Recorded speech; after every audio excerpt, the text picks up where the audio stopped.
পূর্ব বর্ধমান জেলা ইজতেমার দ্বিতীয় দিনে অসংখ্য মানুষের ভিড় সেহারাবাজার আল-মদিনা জামে মসজিদ সংলগ্ন এলাকায়। 3 দিনের পূর্ব বর্ধমান জেলা ইজতেমার আজ দ্বিতীয় দিন। জেলার বিভিন্ন প্রান্ত থেকে হাজার হাজার মানুষজন এসেছেন ইজতেমা প্রাঙ্গণে।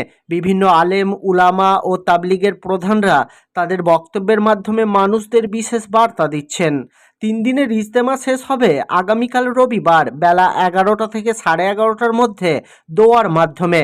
রবিবার দিন কয়েক লক্ষ মানুষ উপস্থিত হওয়ার সম্ভাবনা। এখান থেকেই প্রায় 100রও বেশি জামাত জেলা, রাজ্য, দেশ তথা বিদেশেও পাড়ি জমাবে। এই কর্মসূচিকে সফল করতে হাজার হাজার মানুষের যাতায়াত ক্ষেত্রকে যেভাবে নিয়ন্ত্রণ করছে পূর্ব বর্ধমান জেলা পুলিশের খণ্ডঘোষ থানা, সেহারাবাজার আউটপোস্ট, সেহারাবাজার ট্রাফিক গার্ড সহ বিভিন্ন থানার আধিকারিকরা, তাদের সকলকে ধন্যবাদ জানিয়েছেন আয়োজকরা।